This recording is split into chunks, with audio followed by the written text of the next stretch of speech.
Hi, I'm Reed Peterson, and welcome to Grief Refuge. Here at Grief Refuge, we create the sacred space to make time for our grief, authentic grief. It's your time here to feel safe, to be with your grief-related feelings. This podcast isn't your typical talk about grief podcast.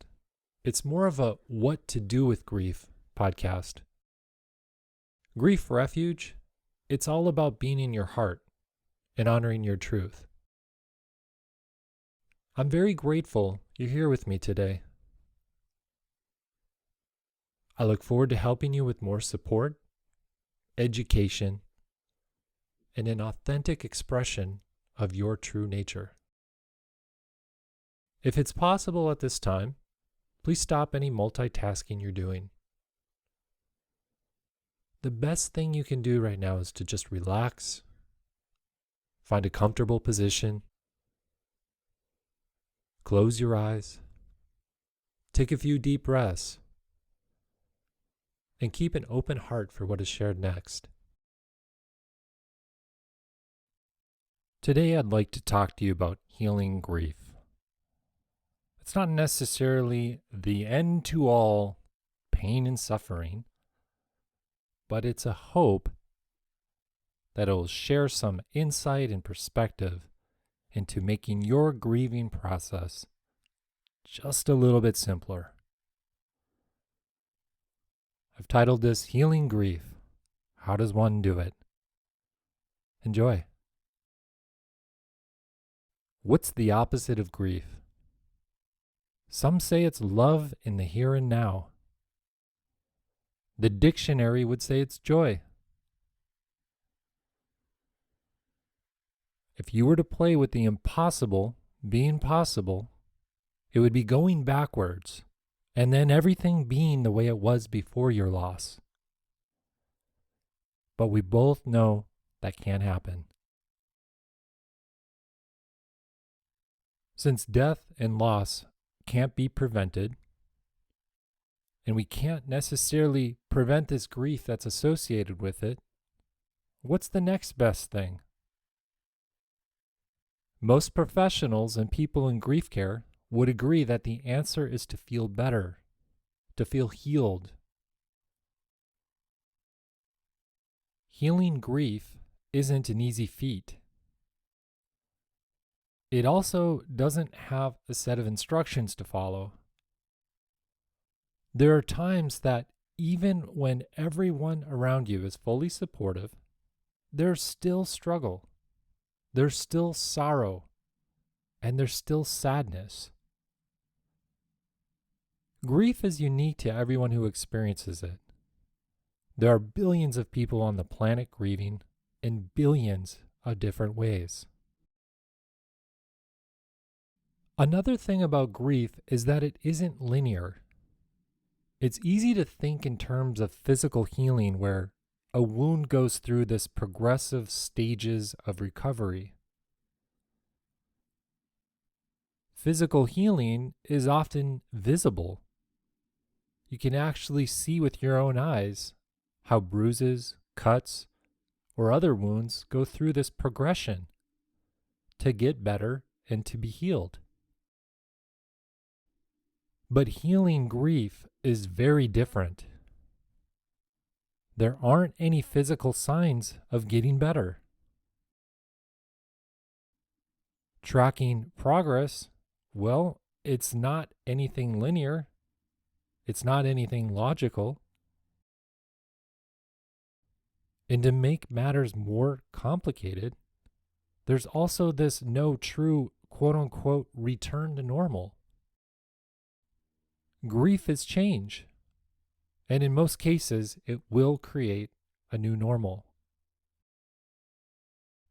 There's a lot to be said about healing grief. There's many approaches to take and considerations that will influence your experience. There's many approaches to take, and there's many considerations that influence your complete experience. That makes it complicated. And it may make you wonder, am I ever healed? Here's a question for you. If someone says they're healed from grief, does that actually mean that they will never experience any grief again?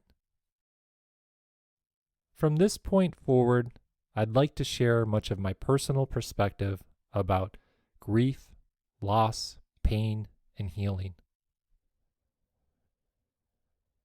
This is from my own personal experience, and it's from what I've learned by supporting so many others.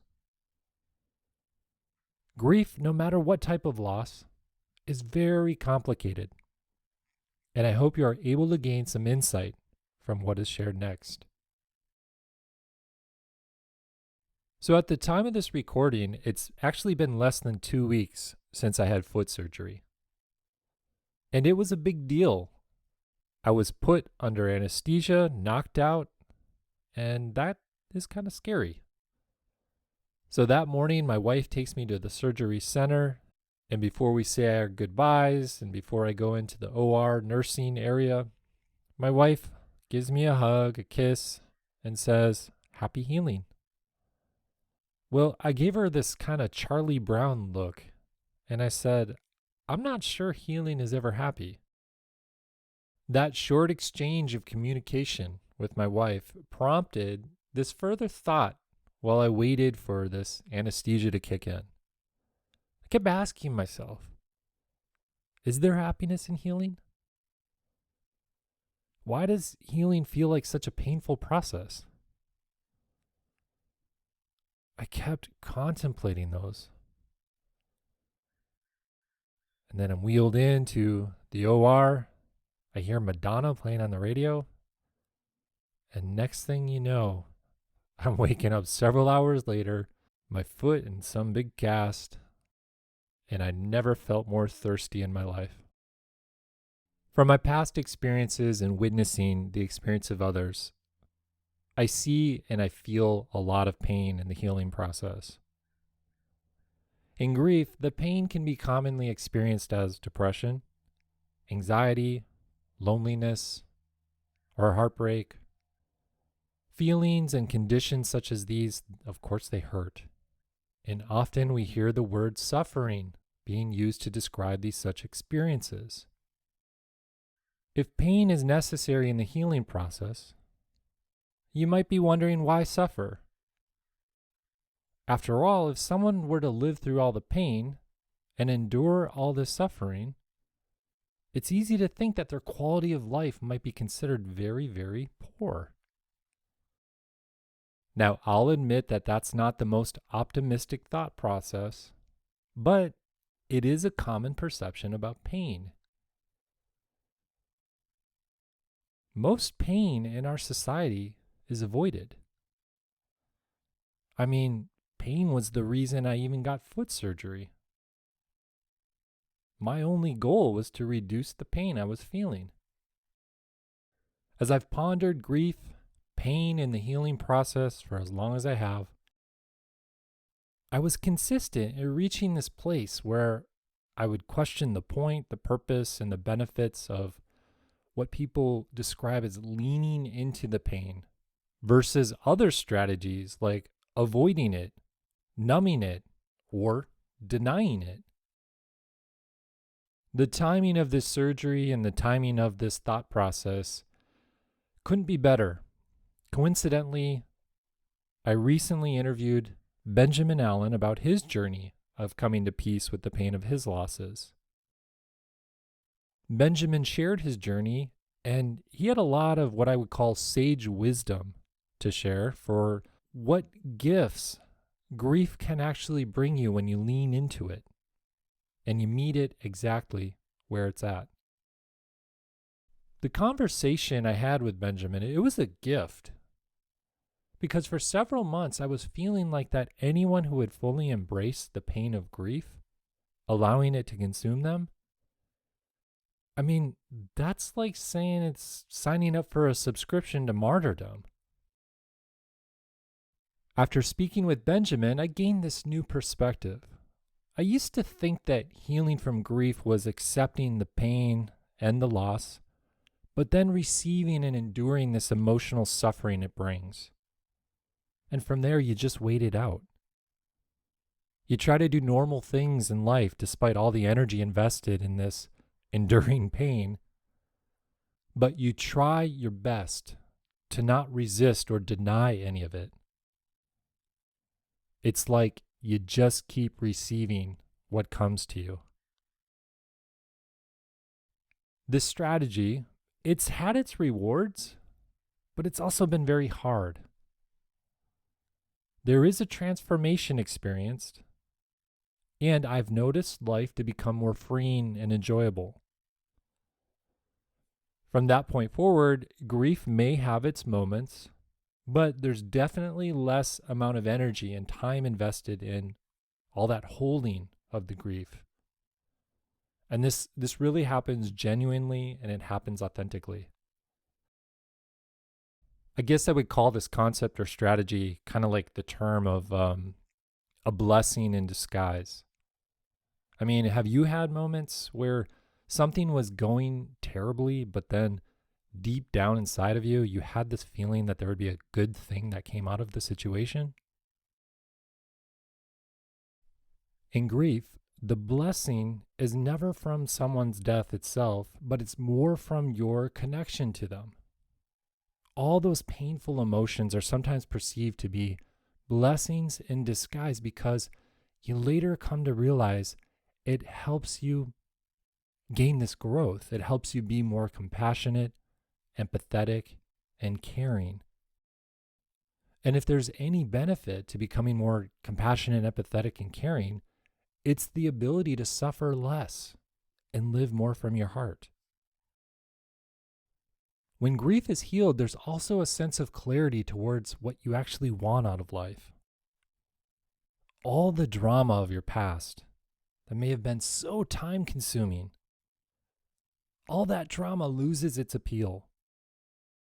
People who have experienced significant loss and done some great healing tend to be some of the most grounded, peaceful, and drama-free people you can ever meet. I do understand that this perception of this healing process for grief, yes, it's helpful, but I know that in the early stages of it, it's also taxing. It's also overwhelming and sometimes way too overbearing. Such a tension in this surrendering to the pain and grief, it requires so much of oneself that it's important to ease into the process and be easy with yourself. So I recommend you pace yourself and you be kind to both your grieving and your healing process. And consider these following points to help navigate and heal on your grief journey. The first is holding space.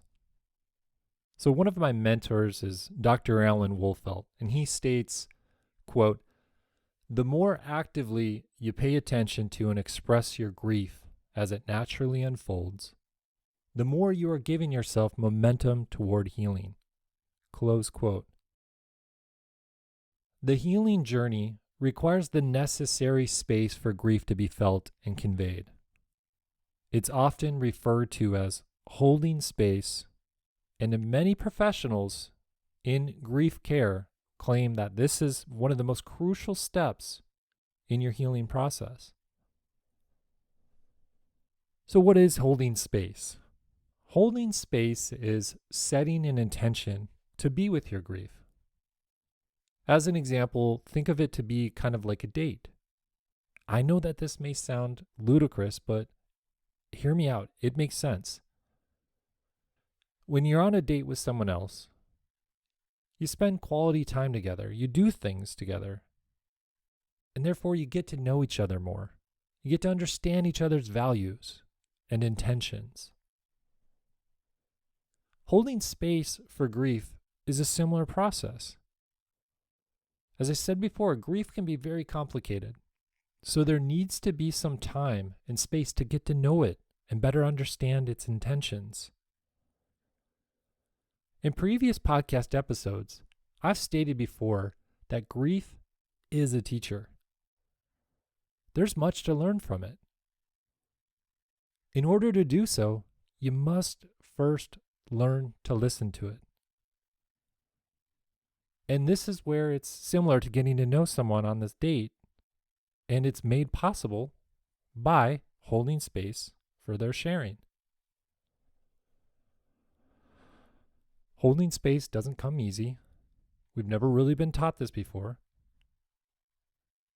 And this is where pain may show up in its most notable appearance. In holding the space for pain and grief, it requires a strong sense of determination, authenticity, and an open heart. Your heart may want to close up to protect yourself from the pain. But if you keep an open heart, you create more opportunity for healing.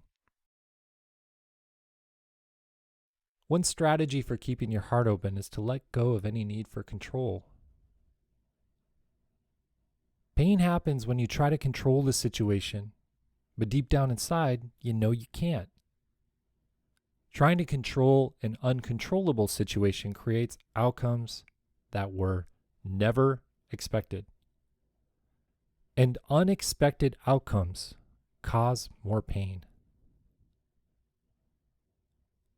When in those moments of holding space, you can then let the feelings flow. This can be in the form of crying, using words, moving your body, or breathing, anything. These examples are known as ways of mourning. Mourning is the outward expression of grief-related feelings. Another act of healing your grief is doing self-care.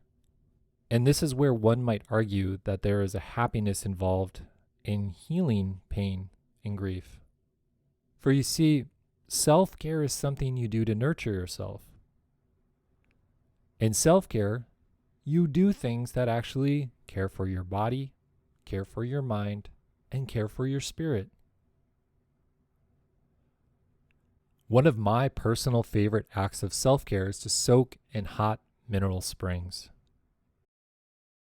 When my family lived in Colorado, my wife and I, we would take these mini vacations. And we would explore the western slope of Colorado. And we'd find these springs to soak through, and it was awesome. It was so healing. It was one of my most enjoyable ways to let go of stress. This soaking, it's also a great space to be with grief-related feelings. Just as long as you have enough privacy, whatever matches your comfort zones, and you also feel safe. So you've got holding space and you've got self-care. The last thing I want to mention is to have self-love. In the act of practicing self-care, you're also practicing self-love.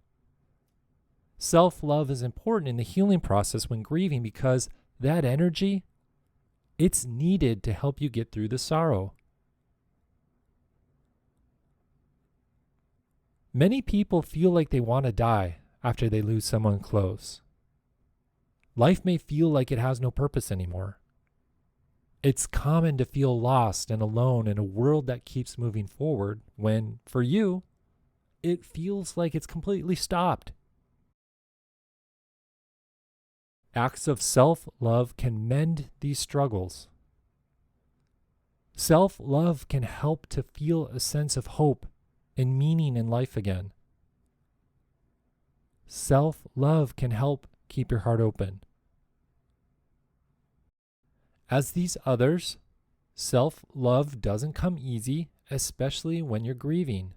You have to treat yourself like a delicate flower, handling with care, grooming on a consistent basis, and being nurturing to yourself. One of the best pieces of self-love advice I ever received was when I was grieving a relationship loss. And my friend at the time, she told me to keep shaving my face, keep coloring my hair, and let go of judging my feelings. So by my telling you this now and completely out of context, I'm sure this sounds super weird, but let me tell you, it was brilliant. What my friend was essentially telling me was to show ways to, one, care for my physical needs, as in shaving and coloring my hair. Yes, at that time I was coloring my hair. But as a metaphor, she was also telling me, don't expect too much of yourself at a time when doing very little is what may be best for your heart. It's so easy to get hard on yourself when you know you're in so much pain. So for you, in your efforts to heal from your loss, my advice for your self-love is that of the same. Do the things to groom your body, but do them with mindfulness and a self-nurturance. Also, let go of judging your feelings. Hey, if you're angry, punch some pillows. If you're sad, play the music that will help you express your sadness. If you're lonely, visit a dog park. The point is to do something, just something easy, something that helps whatever you're feeling begin to move through you. Well, I think we'll wrap it up there. I hope the information shared here has helped you with some new perspective for your healing process. Remember that grief, pain, and healing are non-linear in their progression. True healing will require dedication and living life very differently than before. However, it's worth it. Healing from grief and loss can help you reach wisdom and clarity of purpose that can also be a source of empathetic inspiration to someone else starting their own grief journey.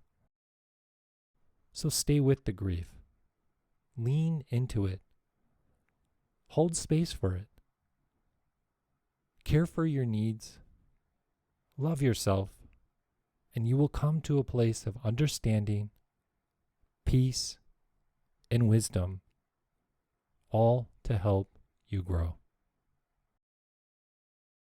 Thank you so much for joining me today. It's such an honor to hold space for your healing.